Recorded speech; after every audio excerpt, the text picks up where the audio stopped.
think we are okay. We are live right there. So this is gonna be the first episode of the weekly AA meeting. No, we're not drunks. It's gonna stand for amateur analysts because that is, if anything, what we are. Um, it's gonna be an overall sport podcast. Try to do it weekly. The schedule's gonna change up a little bit on day and probably miss a few weeks here and there. We're gonna try to hit the big events that are current at the time. So in October, it's probably going to be pretty heavy on MLB with the playoffs. Obviously, right now, the big thing is the first weekend of college football, which is all but in the books, except for one last big game tonight. Um, Run through, introduce you to everybody. Perry Doobie, went to college with him from Florida State. He runs a bar in Tampa called the Blind Goat. Haven't been yet. I've heard good things. Doobie, say hi. Anything you want to say to everybody? What's going on? I am certainly the biggest homer on this podcast. Just going to go ahead and throw that out here to start. But other than that, yeah, I'm excited to be here. Next we got Kyle Meredith, also a buddy of mine from FSU. Sorry, we're going to have a little bit of FSU blood going for this. He is in Orlando now, I believe, Kyle? That's correct, yep. Yep. Working in Orlando as an engineer. First time with this podcast stuff, so we'll see if my analysis is worth the shit whatsoever. But then finally we got Trevor Peck. He go to law school with him at UGA, so he's got our SEC bias covered. Also has some good West Coast bias. Overall, some experience on the West Coast. I know Doobie does as well, but not as much with college football. Trevor, you want to? Yeah, I'll definitely bring the Georgia bias. I'll try to even you guys out with FSU bias. I also had the Pac-12 apparently way overrated heading into this season, so I'm going to have to reevaluate that, and then we'll talk about that a little bit later. Okay, we got anyone else getting the really bad echo?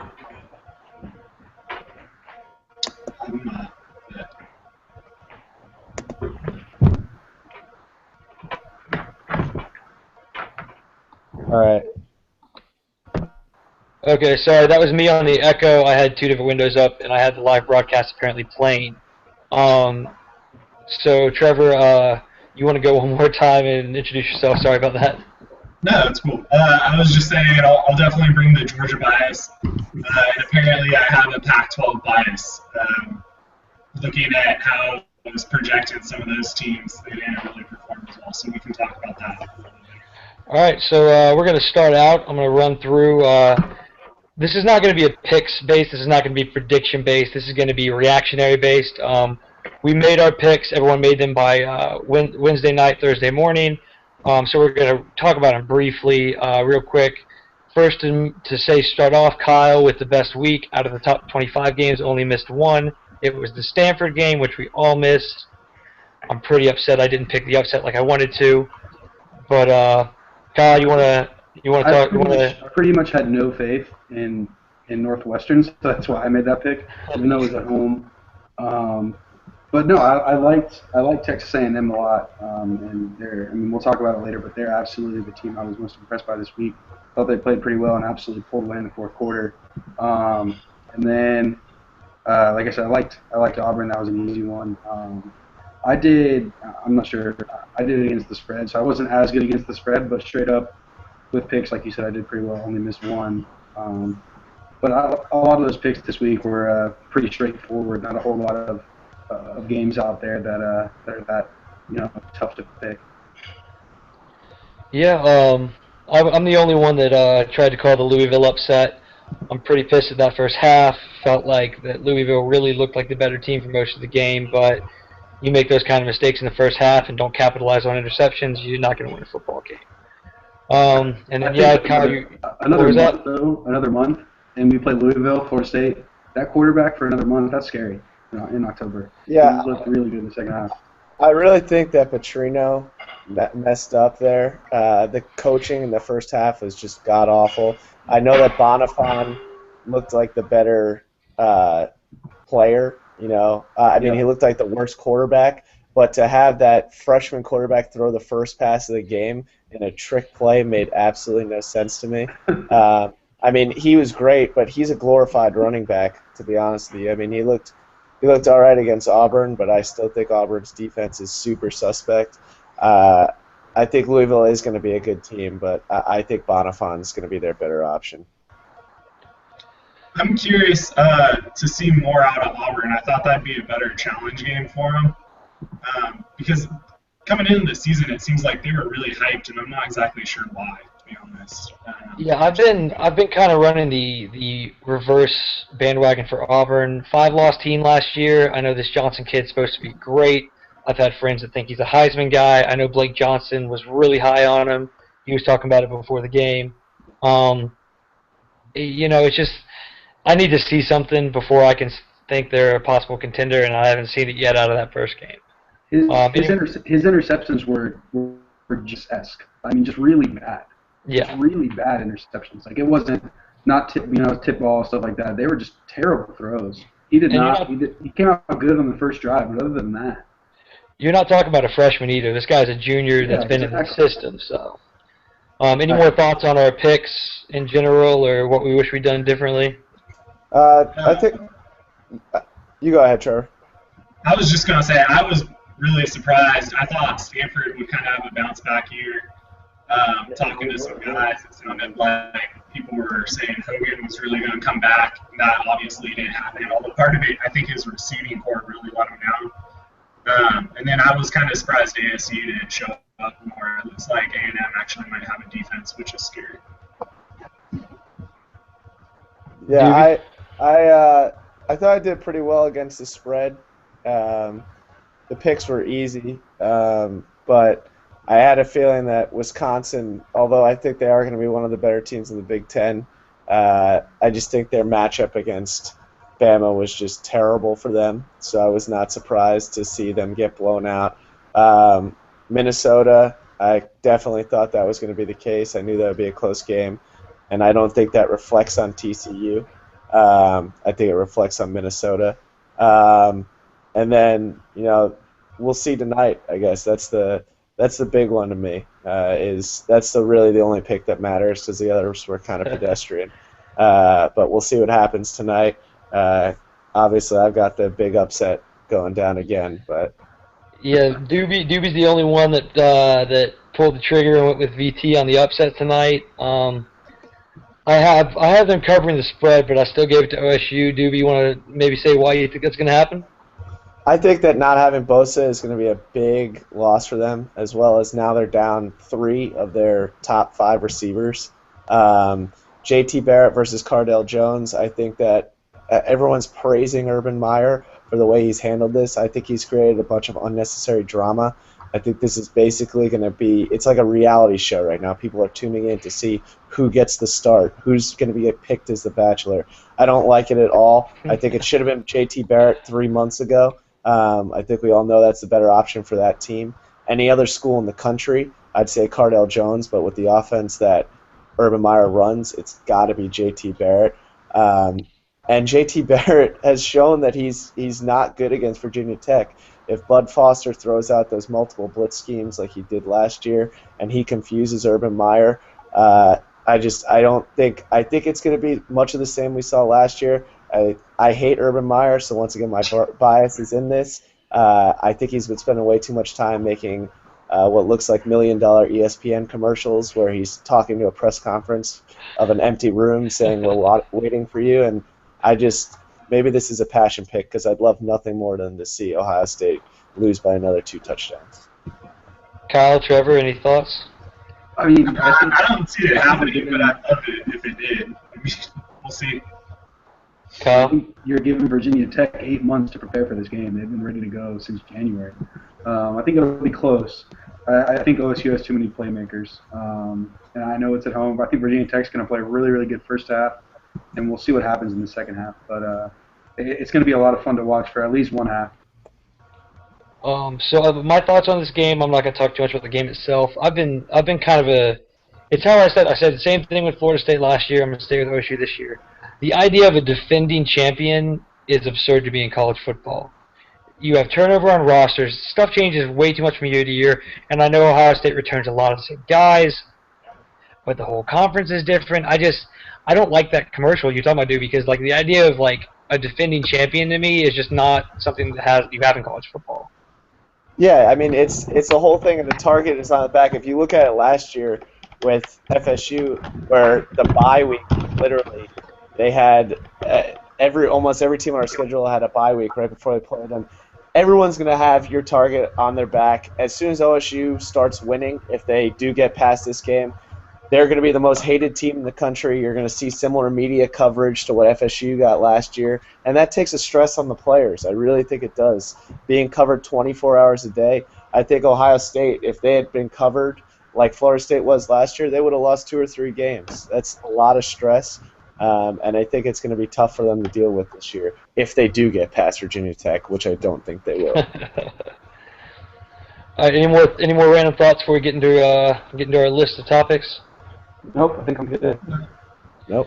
All right, so next we're going to go through one at a time, and I'm going to get most impressive team from everybody from this weekend, and just briefly why. Start with you, Trevor. I gotta go with Bama. Honestly, I think Wisconsin's a good team, and I thought they looked outmatched. I just gotta go with them. But I might just be. I think Nick Saban has sold his soul to Satan, and I think he's just going to come back this season after having a couple of disappointing, only in Tuscaloosa with those we consider disappointing results. But I think he'll have for the season. All right, Kyle, most impressive team. Yeah, I said it earlier. I think Texas A&M looked really, really good. Myles Garrett was an absolute beast on the end for him. Like Trevor said, they might actually have a defense, which is scary.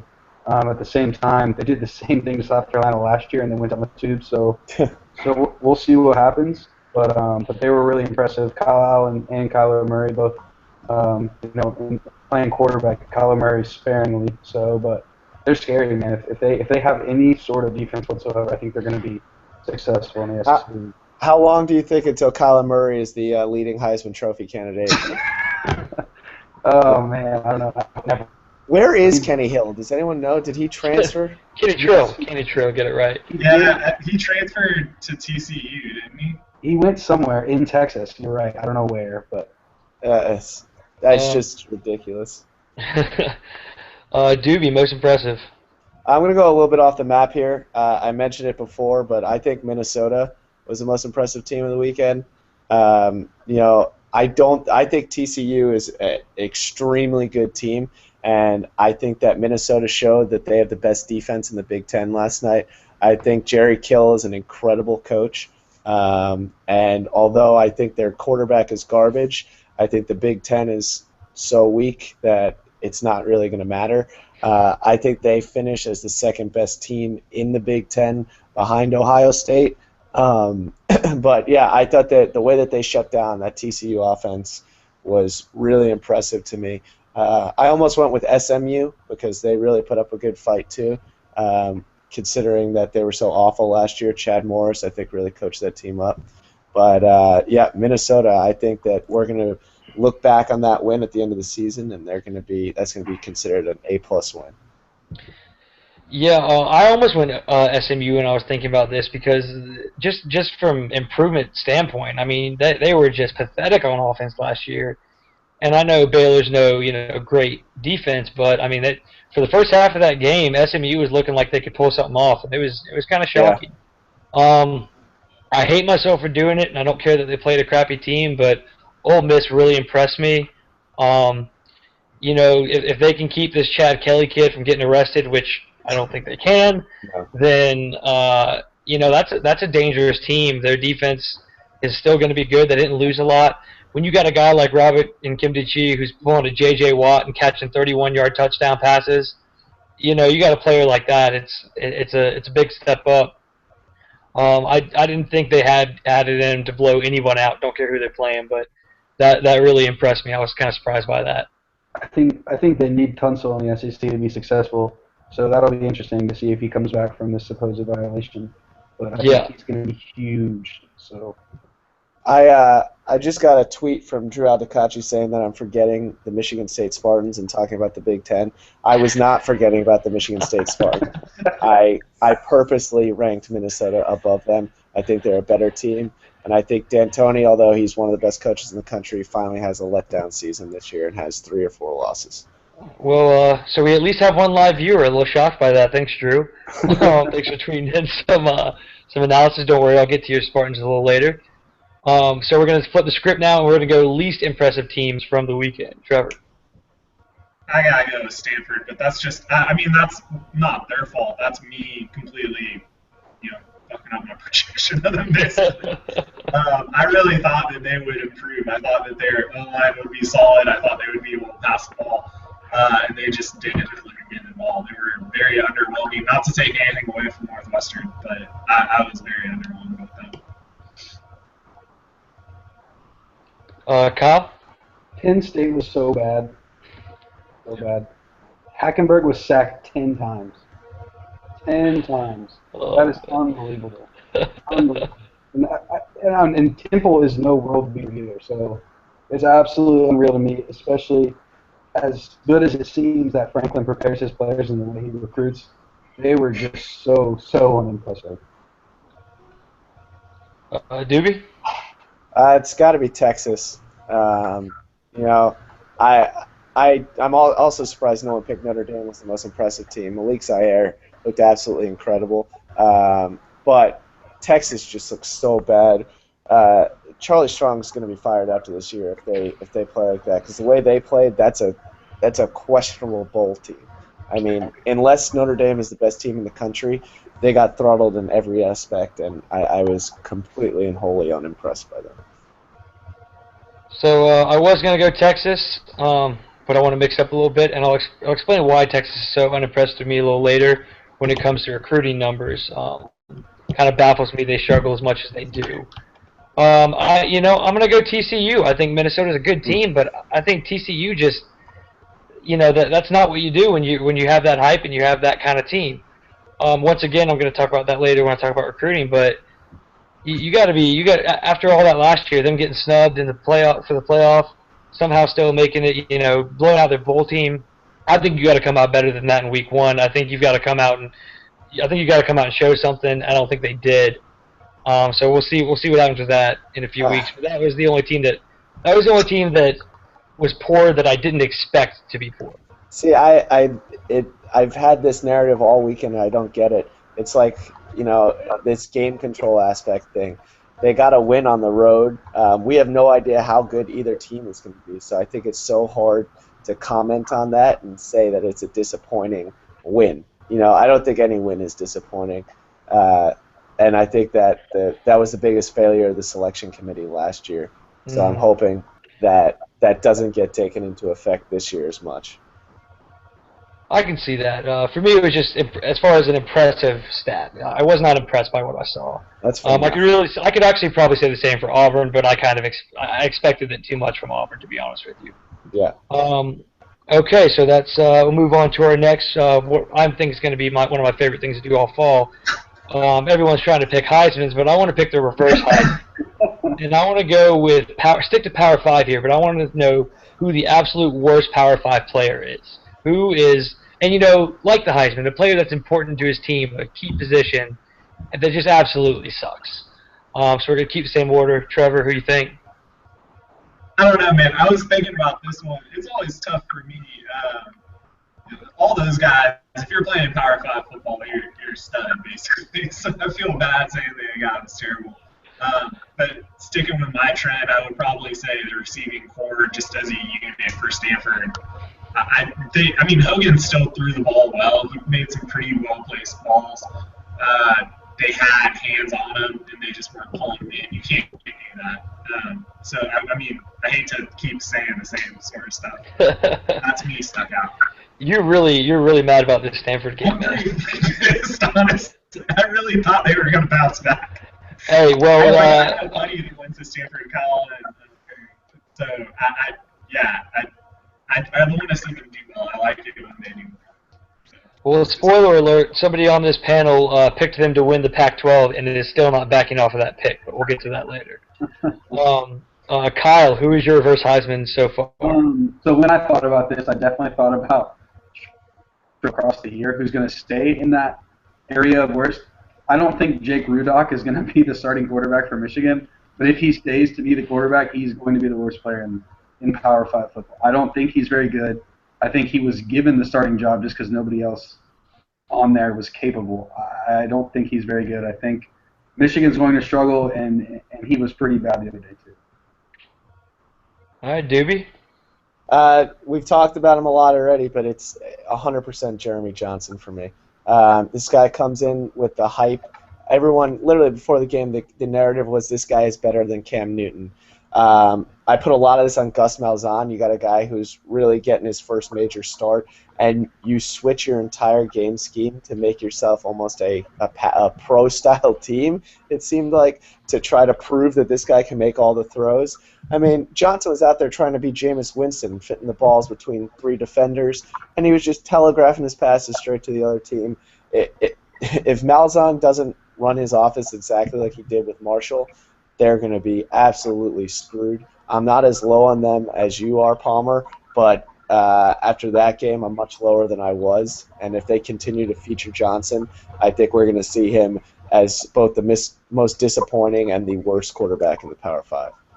Well, I'm doing mine. Someone pull up his stats, because I just wanted to read how bad those stats were again. I can't remember. I know it was awful. All right. But I know I was tough with this because I wanted to pick a team that was a contender, but I mean, week 1, and as many Heisman people will do, I'm going to give the overreaction after week 1, and I'm going to say the absolute worst player is Marquise Williams of North Carolina. This guy threw 3 red zone interceptions against a rival team in the first game of college football, and the 2 end zone interceptions might have been 2 of the most pathetic throws I've ever seen in my life. He was really bad. You're right. That's awful. Jeremy Johnson's stats, by the way, are 11 for 21. For 137 yards, 1 touchdown, and 3 interceptions. So, I mean, 52% completion rate, 3 interception to touchdown ratio. But I think Marquise Williams is a better pick. That first interception he threw was the worst throw I've ever seen in college football. I mean, you got an open guy in the back of the end zone. Oh, man. I want to talk about that game because Doobie and Trevor, you both gave me picks on that, even though it wasn't a top 25 game. Doobie, you went North Carolina as I did. Trevor, you just trusted the old ball coach, but what we really should have trusted was how awful Marquise Williams is. North Carolina lost that game so horribly. Did anyone watching that game truly think that South Carolina was the better team, or did everyone just think that? Absolutely not. I mean, who saw the over/under was 64 on that game? Did y'all see that? I mean, I know Vegas is good at their job, but it sound like the defenses had just improved, and it was like, no, that's not the case. Oh man, that's like the easiest betting line ever. I cannot believe what I did like that. Oh man, yeah, that's a rough. There were some interesting overs and unders. I want to talk about one real quick. Although we're not going to be big on betting and spreads and stuff with this, but Baylor did not cover by half a point, if I'm not mistaken. Correct. Yeah, they won by 35 exactly. 35.5 is the number, Kyle, you gave me. I don't know what site that was from. Yeah, I just took it straight from CBS Sports, but. Okay. All right. Any more discussion of reverse Heisman? Just you pick wins, though. I think that's a really good pick. All right. So we're gonna briefly then go over our playoff picks. So I'm gonna let you go one at a time. Say what you originally had picked and if there are any changes to that pick. So once again, keep the same order. Trevor, you want to start us off? Yeah. I mean, right now, honestly, for me, it's a crapshoot. I'm going with Ohio State, Bama, TCU, and then I got Clemson right now out of the ACC, but I don't know. I mean, I could change up. I'm not super confident in any of my picks. I want to see more from TCU. It'll be really interesting to watch Ohio State tonight, but I am confident. I think Alabama looks really good. I do think. All right, Kyle, what you got? I've got Clemson in the ACC. I still like that pick, but Williams going down for the rest of the year, I think is what I heard. I heard like 2 months, but then this morning I heard he's out for the rest of the year. It's not for sure season ending, but it's most likely season ending. Yeah, I mean, the good news for him is it's definitely not career ending because that was a pretty brutal hit on the goalpost. I think that's just another weapon that Deshaun Watson doesn't have. But I do like Clemson mainly because they get Florida State at home. I've said pretty much all offseason that I think Florida State loses one game, either Georgia Tech or Clemson. I think it's Clemson, but we'll see. I've got Ohio State saying I don't think they lose. TCU, I think, loses a game in the Big 12, but I think having Minnesota, a road win at Minnesota helps them, and they end up sneaking in. USC in the Pac-12, I don't think the Pac-12 gets a team in because I think USC wins 1-11-2, and then I've got Alabama winning the SEC. I got Notre Dame as a 4 seed, playing Ohio State, and Alabama in TCU. I like Notre Dame. If they keep playing that way, I think they get out of that one-4 matchup. But we'll see. And I've got Ohio State winning it all, but I still like that. Like Doobie said, Monday night. Tonight's gonna make that decision one way or the other. Oh yeah, and I kind of messed up there, Trevor. I told you could play off. Give your conference winners as well. Let's start out with that, as Kyle did. I mean, I have what you sent me. If you want me to read it off. No, I got it too. Pac-12. I had Oregon out of that. I could see SC. I was kind of surprised by how well Rosen did at UCLA, so that might be interesting. SEC, Alabama, Big 10, Ohio State, Big 12, TCU, and ACC. All right, Doobie, you want to I go? mean, I can easily see Georgia Tech or FSU falling the ACC. But... All right, Doobie, conference champions and playoffs. All right, my conference champions, out of the Big Ten, I've got Ohio State. I think they lose tonight, but I think they win every other game the rest of the season. Out of the Pac-12, I've got TCU. I don't think they lose. I think they're an undefeated squad, best team in the country. SEC, I've got LSU as my champion. I'll go into that a little bit further in a second. ACC, I've got Florida State.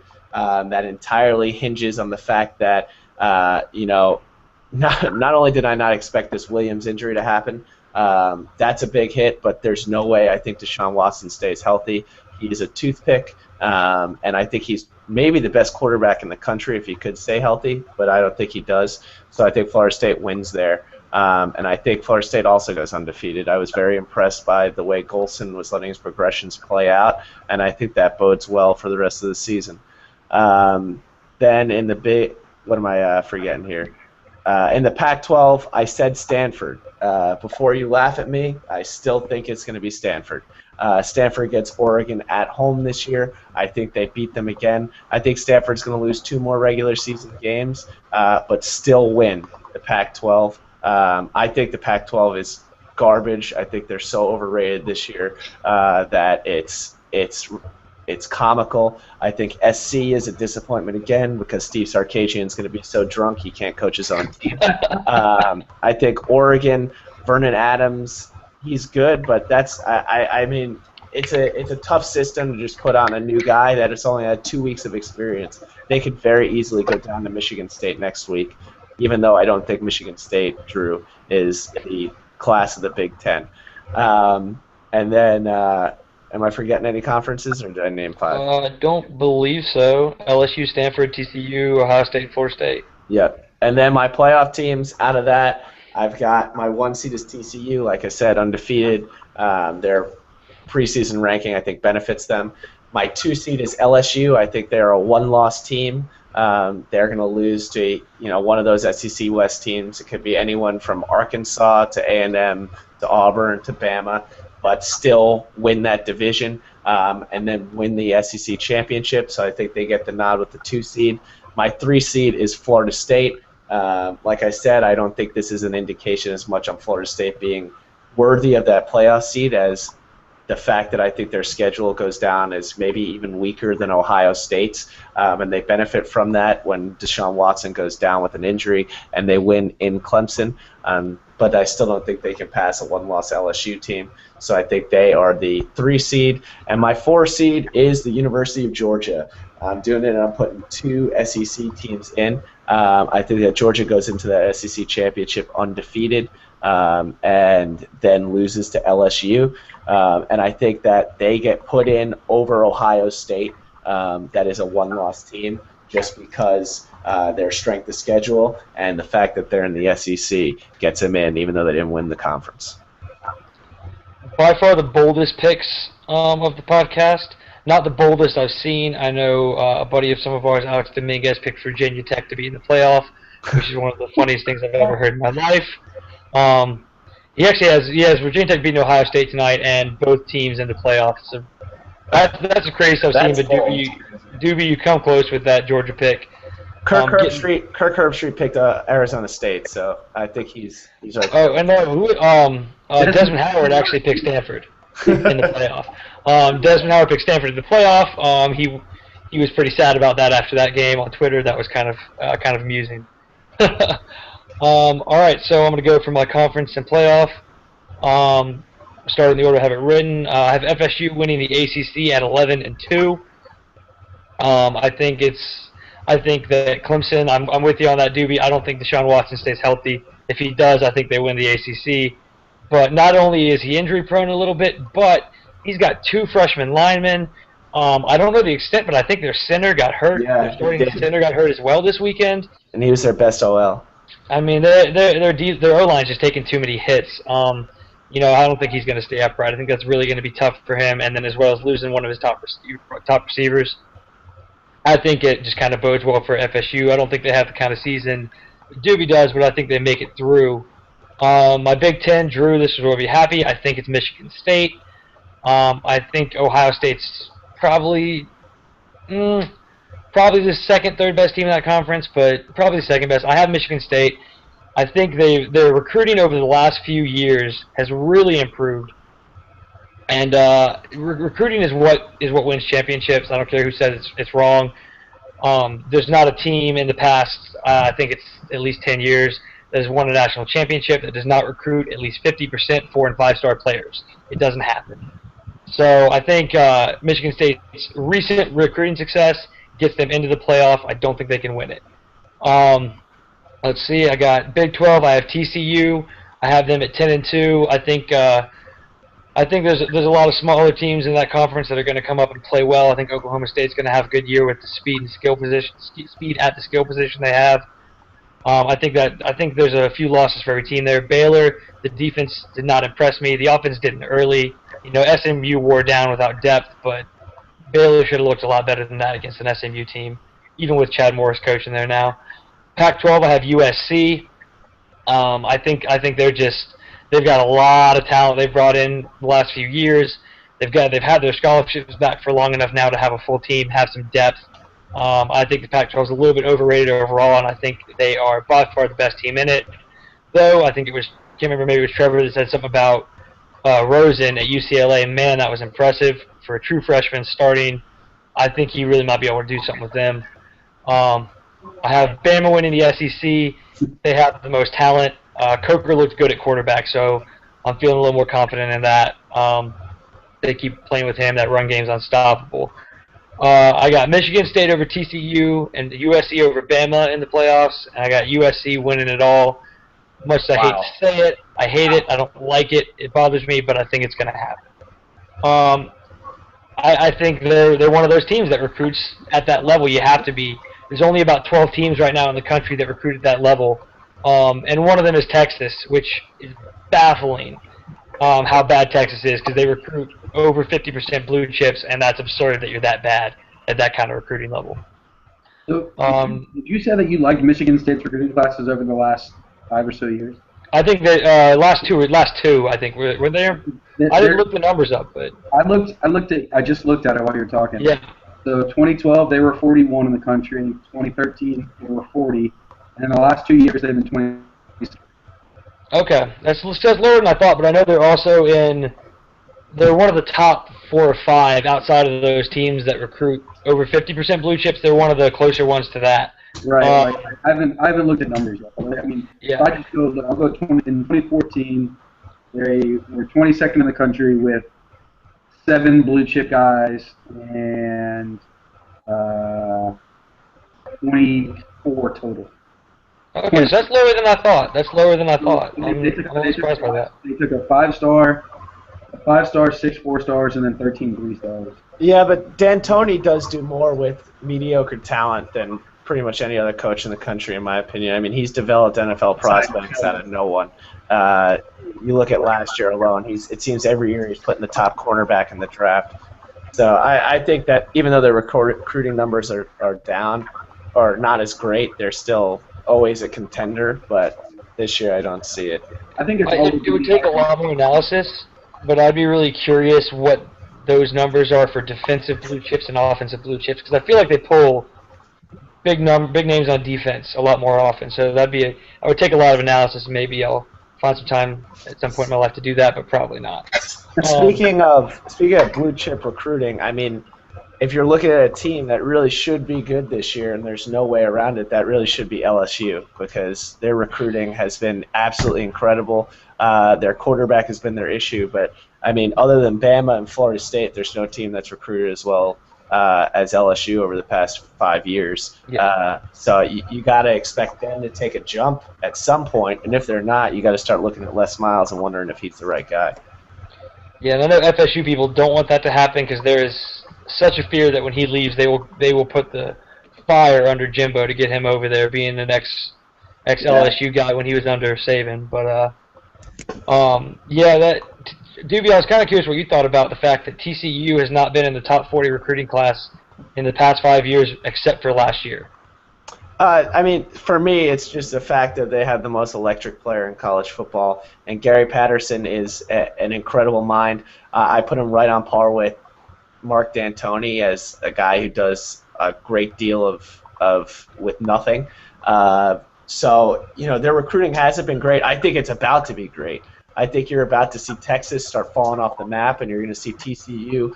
I mean, Fort Worth is an awesome city. They've got a great campus there. They've got good facilities, and they're going to put money into that place. I think TCU is about to jump into one of the upper-tier programs in the country. But I also think that's based on the fact that I think they're going to win the national championship this year over LSU, and I think that when they do that, I mean, it's just going to jump light years. I mean, look at Florida State. We already had good football recruiting, but I think you could see it everywhere throughout the university. After we won the national championship, our basketball recruiting class is currently ranked the #1 in the country. When you win a football championship, it changes everything for you. And I think you'll see TCU do that, and going forward, they're going to be a force to reckon with. Yeah, be ready for anyone that is watching or wants to watch, be ready for some fun FSU basketball conversations at some point this year, because that's going to happen, because I'm excited for the next few years. Any more discussion while we're on it about the college football recruiting in any way? I kind of wanted to hear a follow-up on why you're so high on SC. I definitely think they have some of the more exciting players out there. I mean, recruiting-wise, they're one of the best recruiting teams in the country. If they hadn't lost scholarships, they would have been a top class every year for the past 5 years. They're one of those teams that recruits over 50% blue chippers. They were arguably the #1 class last year. Last 2 years, they've had top classes. I just think they have just a lot of talent, and there's just a tradition there. And some people like tradition, some people don't. I think when they put on those jerseys over there, there's a feeling of confidence, and I think you put that many 5-star, 4-star players on that, and as much as they want to get back after all those sanctions, I think they get a little bit of a chip this year, and I really see them being something. I think Kessler's a fantastic quarterback. I was just gonna ask you if you had faith in Kessler. I don't know if it's just a recent history, but I have no faith in Kessler whatsoever. I think he's going to fall off the map. Maybe it's just because I see Max Whittick playing for Hawaii now, and I see other guys down at other schools transferring away, and their next quarterback of the future just transferred. But I just think that he's going to fall off the map. They've got all the talent in the world, you're right. But I think that USC has become an underachiever, and Max Whittick, I think, is going to epitomize that. If they don't put it together this year, they could drop back down, but they have to. If they put it together this year, the recruiting stays up, everything stays up, but it's got to happen. The truth is that a USC team with full scholarships is scary. A USC team that has the availability that's true. California guys, they're scary. Because, I mean, if you're in California, you don't see it ever, really. You don't see California guys come here, very rarely. So now that they have their full docket of scholarships again, I don't know, man. I'll give I said I wouldn't do much homer, but I'll give a little bit here. Jimbo Fisher is so impressive for going into California and pulling Malik Henry out of there and recruiting him. You talk about, and I'll give the nod to Georgia on this as well, with pulling Eason out of Washington all the way from corner to corner of the country. Two of the top quarterbacks in the classes both coming out east. Heck of jobs pulls by those coaches. Yeah. I think honestly, the West Coast needs a championship within the next 5 years, or they're going to start losing more and more guys. USC, if USC hadn't gone on that run, I think we would see a completely different landscape in college football right now, and it'd be even more SEC dominated than it already is. I think for the good of college football, one of those teams needs to get good within the next few years. Or if it's not the Pac-12, it needs to be the Big 12. Someone outside of the Southeast needs to win a championship, or the Midwest even, the East Coast, because Ohio State's still considered an East Coast team for pretty much everyone in the country, in my opinion. So I think you need something west of the Mason-Dixon to win the championship. I mean, you just had one. Ohio State's west of the Mason-Dixon? They're Big 12. Or that's Big 10.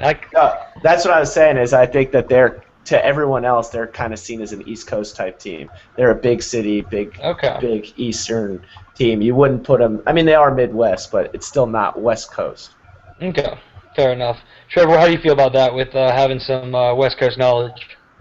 I mean, I definitely think that there is a sense on the West Coast of the Pac-12 when I talk to the fans out there that they really want to see a championship in the Pac-12 just because they think it's a complete second thought to the SEC right now and FSU, the Southeast in general.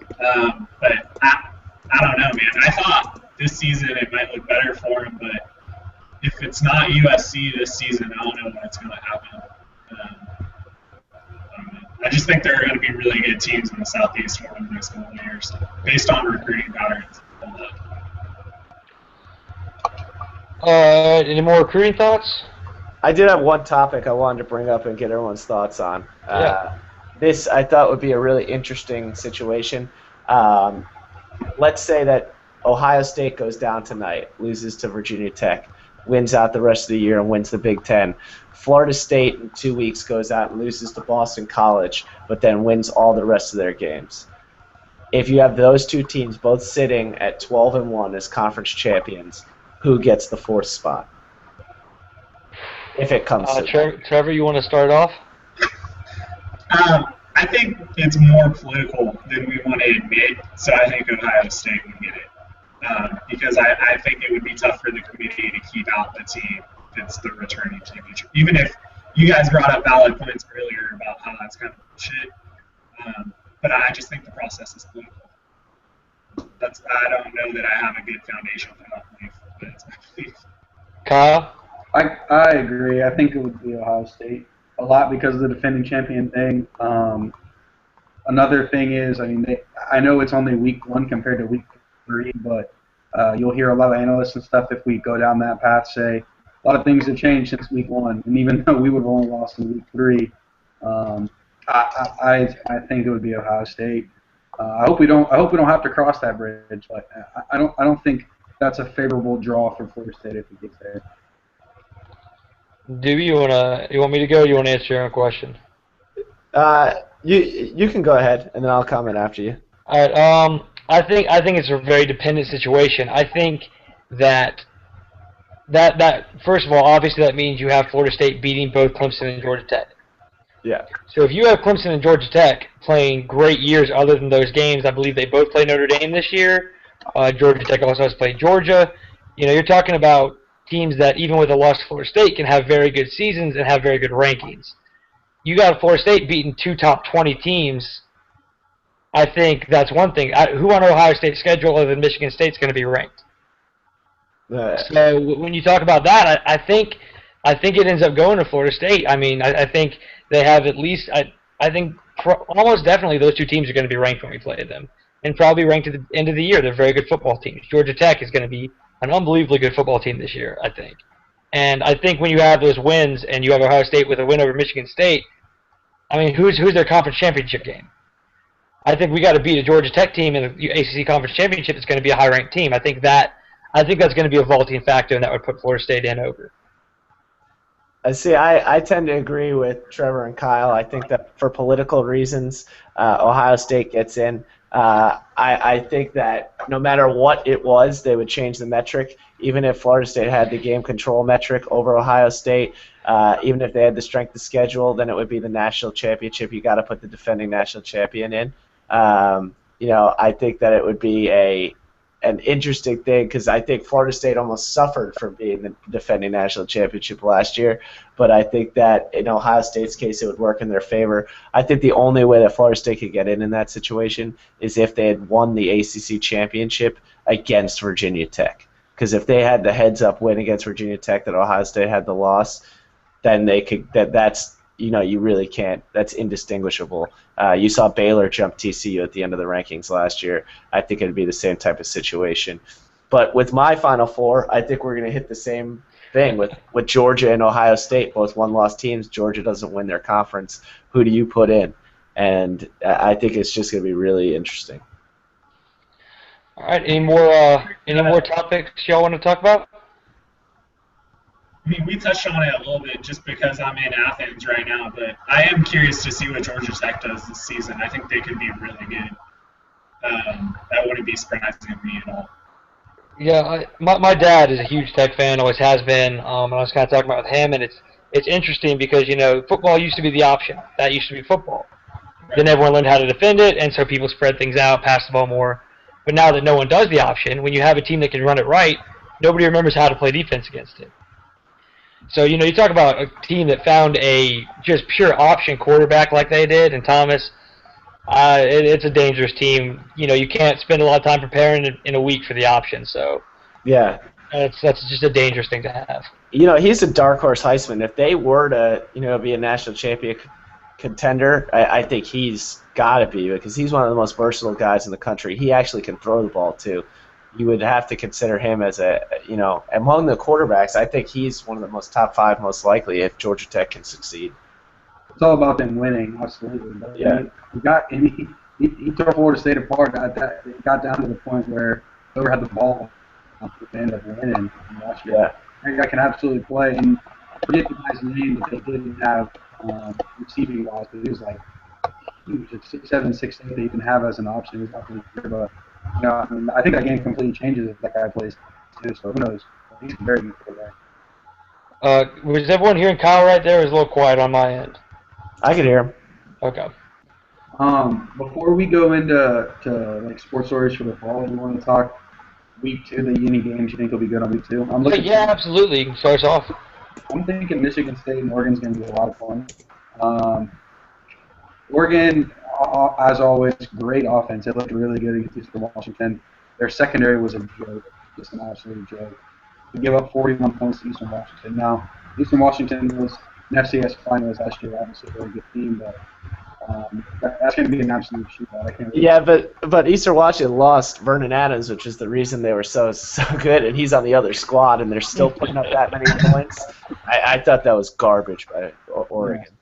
So 41 points. I mean, yeah, they put up 62, but you're right. Giving up 41 points to Eastern Washington is just unreal. So that should be an absolute shootout. But I don't know if Michigan State's offense can hang with Oregon's, but it can get a couple stops, and it's not going to matter. Trevor, anything you're looking forward to the next weekend? I mean, honestly, I hadn't looked at the schedule for week 2 until right now. It looks like the Tennessee-Oklahoma game should be a pretty good one. That'll be fun to watch. Tennessee, I don't know. Sometimes they just looked explosive, and then other times I thought they looked like they might let people down again. So it might be interesting to watch a little bit more of them. I don't know. What are your guys' thoughts? Anything else? I want to take a tangent before we finish up. What do y'all think about Tennessee? I was wholly unimpressed, and I think Joshua Dobbs is incredibly overrated. That running back they've got, Hurd, is really, really good player, but I think that they don't stand a chance in the SEC East. I think they'll do what they always do. Unfortunately, they'll go and they'll start out really well, and then they'll lose 4 or 5 games in a row, and they'll be pushing to just be ball over, just like they always do. I think that their recruiting classes are starting to pick up, and I think that'll change maybe over the next 2 or 3 years. But for right now, I don't see them competing in the East. So Yeah, I've been on the 1 year away track on that. For the season, I said last year was 2. I'll just stick with that and say 1 more year. I think Oklahoma looked pretty darn good. I think Oklahoma takes that, and I think that's one of TCU's losses later in the season.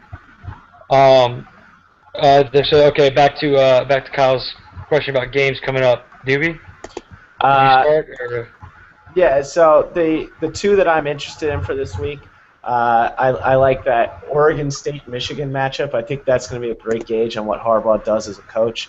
That game's in Michigan. If Harbaugh could come out and really blow out, an Oregon State team that's now coached by Wisconsin's coach, old coach, I think that will be a big step for them. But the one that I'm by far the most excited about, and I think has a huge bearing on the college landscape, is Boise State versus BYU. Even though BYU lost Taysom Hill, which is terrible, I mean, that guy's one of the better players in the nation. You can't seem to keep his ACLs from snapping. good injury this time? What was it this time? His foot or something. Whatever. Either way, that's just terrible. But I think they benefit from the fact that that Magnum kid had to play all of last year. I thought that Hail Mary was incredible. I see BYU taking that game, and I see BYU as the team we're talking about as the undefeated team at the end of the season who might have a shot at sneaking into the playoffs because they actually have a pretty solid schedule. The fact that they're an independent is going to hurt them, but I think that whoever wins this game between Boise State and BYU is easily in the driver's seat for that the New Year's Six bowl that the non-Power 5 gets.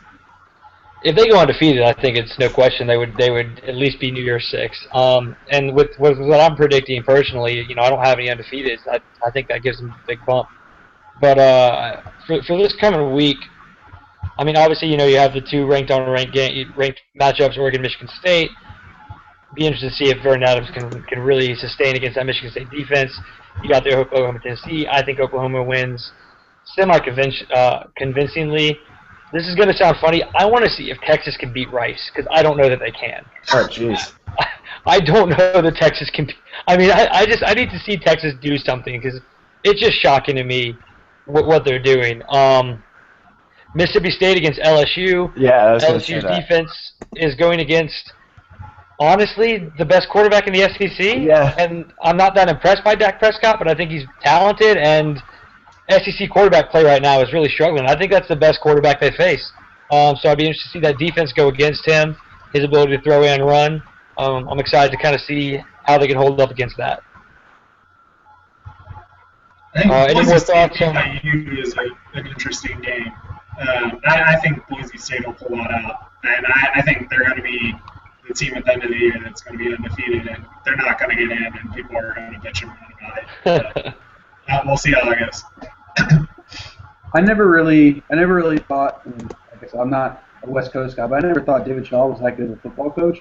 I thought he won a lot with all those guys. So I think it'll be interesting if UCF can go out to Palo Alto and make it a game and possibly win since Stanford 0-2. Could you imagine how hot his season is? If UCF, who just lost to FIU, to say, three you see them play touchdowns, this weekend? if they stay within 3 touchdowns of Stanford, I want you guys to kick me off this podcast for selecting Stanford as my champion. I mean, David Shaw gets fired if they lose to UCF. That's plain and simple. UCF looked absolutely anemic last week. Some nerd will kill him with a drone if they lose to UCF. Oh man, we got everything in this podcast talking about drone strikes. And I'm just gonna say it for shits and giggles. I can't wait for the Florida State game this weekend because I will be in Tallahassee. Kyle, I believe you will as well. I'm getting there Thursday night, so I'm excited. I will as well. It'll be quite late. Doobie, I'm assuming you won't be able to make it in. I will not. I'm not going to be up there till Louisville. I think it's interesting that the line is the same as Texas State, though. I think that's. I think because of the name, people don't realize that Texas State is not really a bottom below 100 team.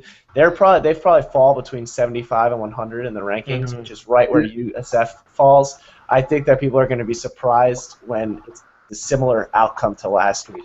See, I thought I was under the impression, and just kind of the research I did, Texas State is a top 75 offense. I think their defense is awful. Yeah. I knew that going in. I knew their defense was bad. I knew that they lost a couple guys last year to the draft from their defense, only guys that were bullshit. But I thought that their offense was going to be pretty good. Now I think their quarterback had I want to say he had 26 completions for 130 yards. Yeah. It's so bad. They were just trying to get the ball out of his hands. So he never had a time where he had the ball in his hand for more than 4 seconds. Yeah. They were just doing all the short dump off passes. So now that Trevor had to endorse some Florida State talk for a minute, which is inevitable, I want to know how much Trevor thinks UGA wins by playing a Vanderbilt team that lost to Eastern Kentucky. I don't know. I honestly forgot Vanderbilt played football for a second there. Otherwise, I would have submitted that pick just because I had heard Western Kentucky was pretty decent, and you knew Vandy was going to be shitty. I would imagine there's a 40-point victory. I mean, I don't know precisely what, but it's going to be north of that. I was happy the Georgia game got cut short because I thought they were going to cover up until the rain. Well, yeah, and all the betting lines get canceled as soon as that happens. They were already at the over, so anyone that bet the under was celebrating at that moment. Yeah, but I was a little disappointed because I think they would have gotten some more of the young guys in, particularly on defense, and it would have been fun to see them. I think Thompson was only in for a series. I kind of want to see a little bit more of him. Smith was only in there for a series. I want to see some more of him. So, I mean, it should be interesting. Hopefully they'll get a little bit more time against Vandy. That's a great comment about getting guys in late. And Doobie, what do you think about LSU at Mississippi State with not having played a first-week game? I think that's really tough, but I think that also you benefit from the fact that these guys are coming in hyped and fresh. So this is almost like it's, a big marquee opening season matchup, whereas Mississippi State had a week to think about all their mistakes. LSU can come in just thinking we're just going to go in there and blow the roof off this. This is our first time. We're on a clean slate. This is our chance at a national championship. All right, fair enough. Any more college football topics? Yeah, one other game that I think will be interesting is I thought UCLA is a pretty decent team. I thought Virginia played a pretty good game. How Notre Dame would it be of Notre Dame to go into Charlottesville and lose to Virginia after they just blew out Texas at home?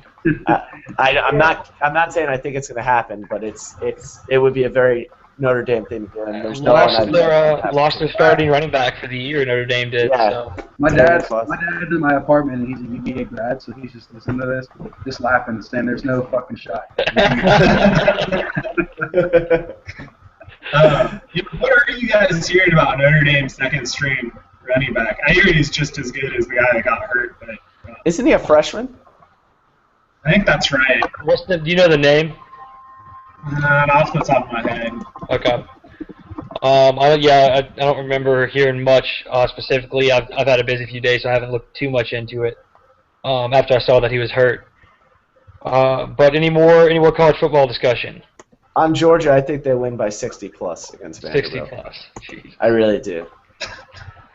I think there's too much they're still trying to figure out about their offense for them to put it on. I think they're going to be trying a lot. Just hand the ball to Nick Chubb. That's all you need to do. I think Georgia really wants Ramsey to be good. They really want him to, and they keep letting him try, and he just can't do it. I think they try again. It's the answer. I mean, I don't think we have an answer for this season. Unfortunately, that's the only thing. I could see them beating Bama at home.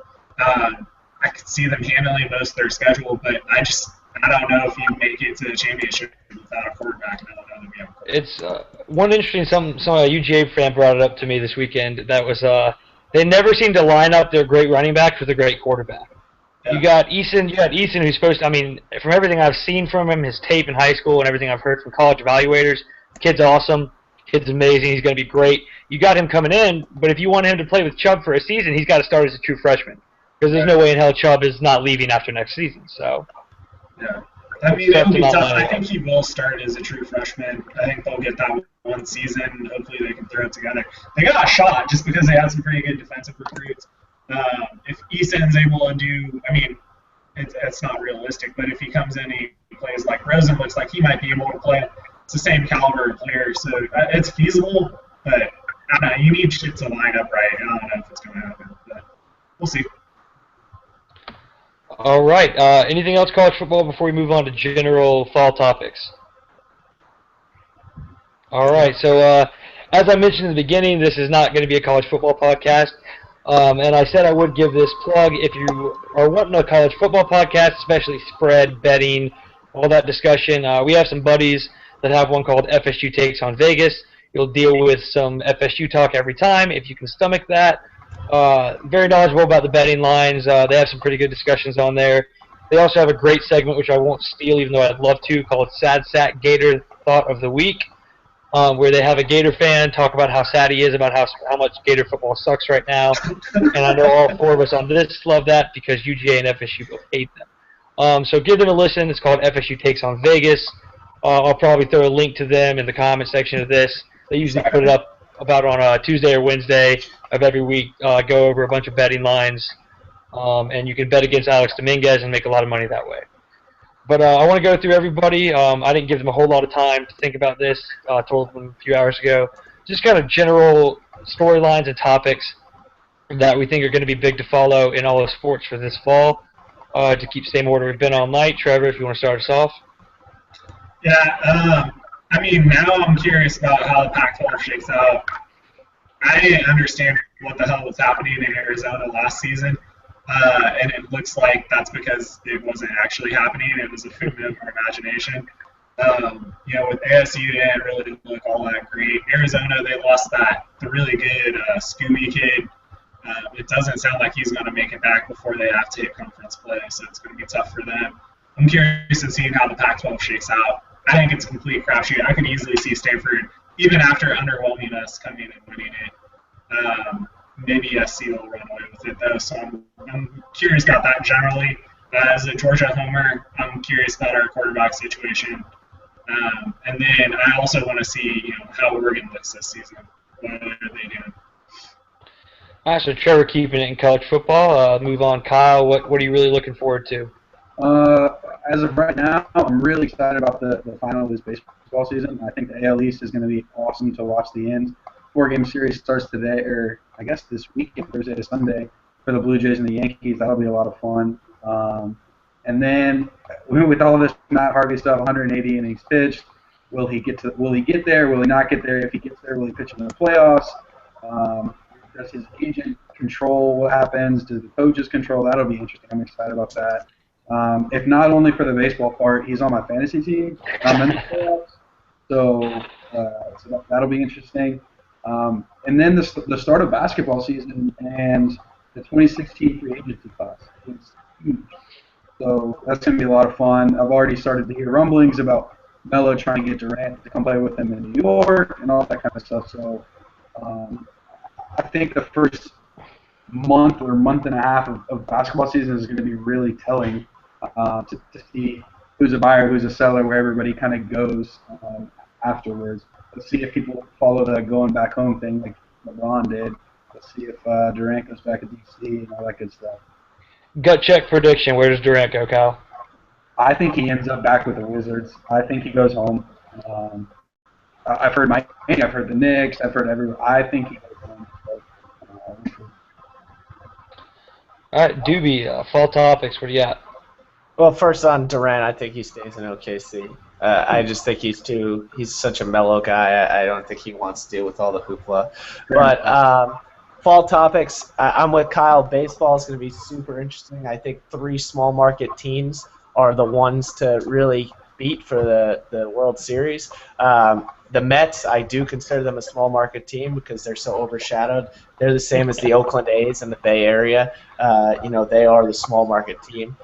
You've got the Blue Jays, and you've got the Royals. And I think those are the 3 squads, and I'm really, really interested to see how those 3 teams play throughout the playoffs and if any of them are able to live up to expectations.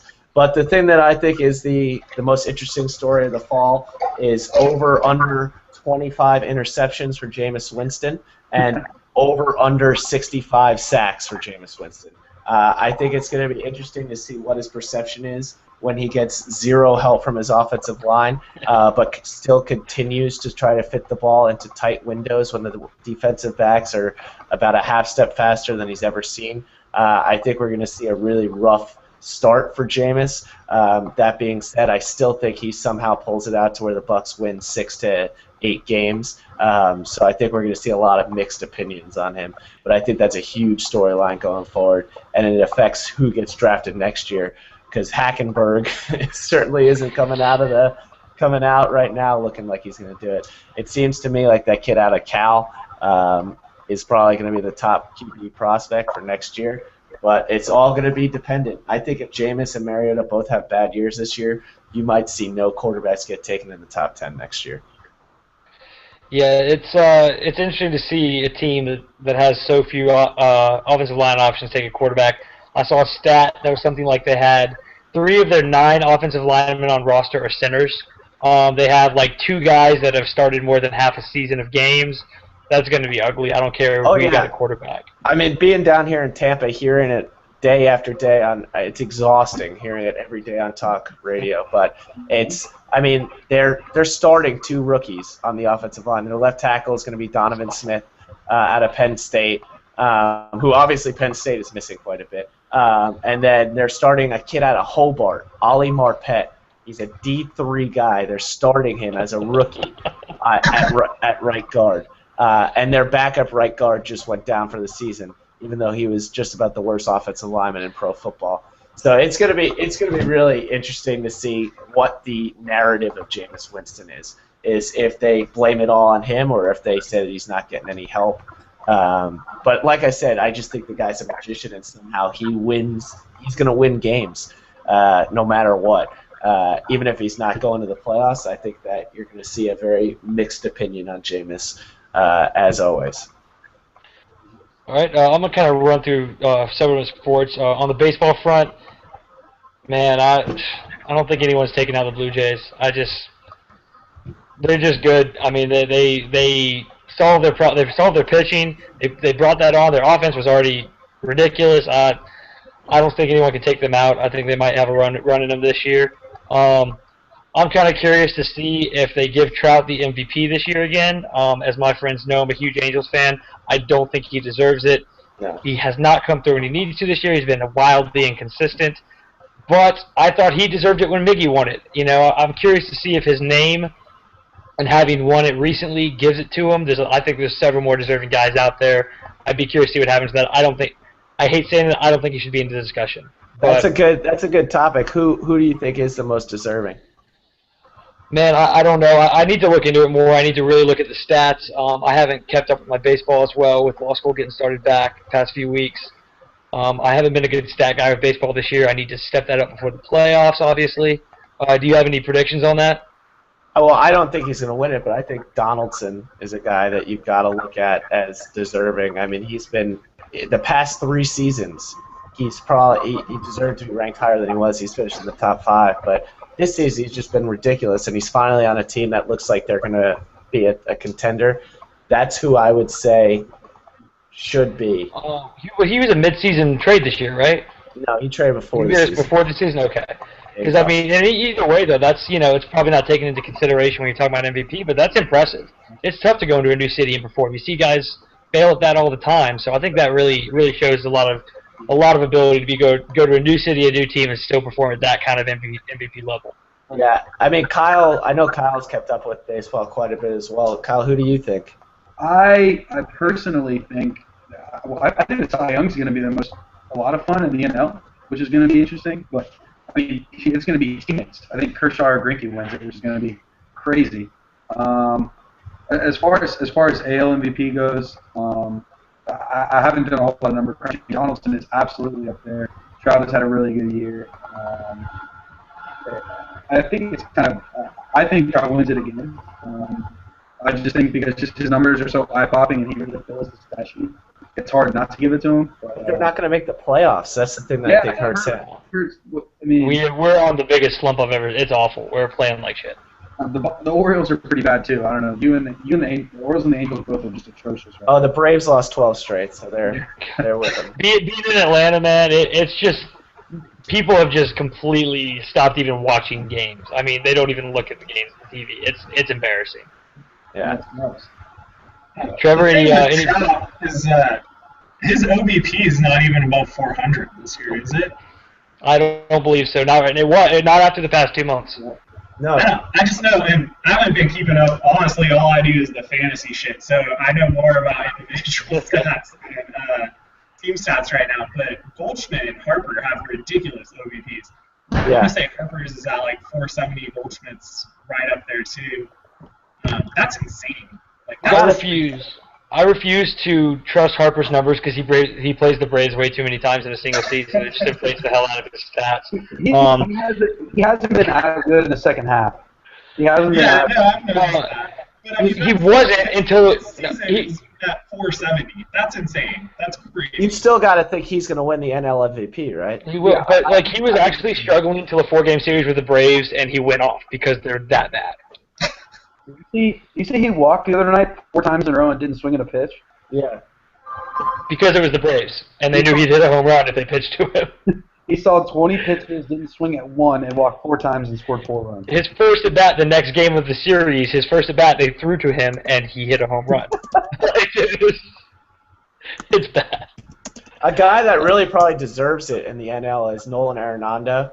Yeah, he's had a good year. Colorado. The Rockies are just so bad, though. They're so bad, but he just went on a streak where he hit home runs in 6 straight games. That's absolutely ludicrous. The guy's he's at almost 40 home runs already. I mean, that guy probably is the most deserving, but no way he wins it, obviously. And better second halves of the season tend to get that MVP. You have a great first half and an okay second half. People don't think about it as much.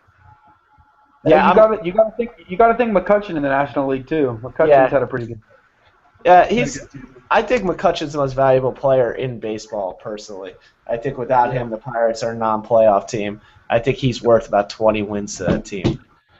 All right, so are there any more topics anyone wants to bring up? Because we're hitting about an hour 15 right now. Any other topics? I think We're clearly gonna have to have a standalone podcast for talking about MLB Cy Young and MVP awards. Yeah. We'll be able to do a little more research for that one in a few months. Get excited for that one. Anyone that is watching, the few of you out there, Drew, you're the man. Any kind of topics you want brought up at any point. Like I said, we're going to talk about anything. I know I told Drew, I promised him. I don't know if any of y'all would be in this, but we're going to do a few even EPL and World Soccer conversations, especially when Champions League gets back going around. It's going to talk about everything. Like I said, it's going to depend who's on the podcast, what we're talking about for that kind of stuff. So it's going to mix and match a little bit. When people can't do it, it's not a problem. But anything else anyone wants to bring up before we close it out? No, that's it, man. Good. This is a good first one. I enjoyed it. Yeah, we got to shorten it up next time, but I thought it was great. Yeah, honestly, that baseball discussion just hit like the 15 minutes on. I was thinking about an hour, and then that baseball discussion took off. We kind of hit some extra time on that one. But I'll get more organized as we go. This was clearly kind of jumbled and haphazard, but that may just be continue to be what it is because I don't mind it, and if viewers mind it, just don't watch. Yeah, Drew. Don't watch. Yeah, Drew. Don't watch us, Drew, you crazy man. All right, guys. Well, enjoy the holiday, what's left of it. We'll all be watching the game tonight. Be sure to thank the troops, Kyle. Yeah, go America, dude. Yeah, everyone out there, we're having a discussion about Kyle maybe thinking it was Memorial Day instead of Labor Day, which is apparently happening on social media, and it just makes me sad. But we thank the troops all the days, so there you go. Speaking of, Kyle, you know that it's the military appreciation game down at USF in Tallahassee next week. Dude, 11:30 is so early, but I'm excited. Yeah, I'm going down because I'm going down with James and doing all the events with him in the morning and stuff. So, yeah, always support the troops, but especially on Memorial and Labor Day. There you go. All right, everyone, have a good one. All right, guys.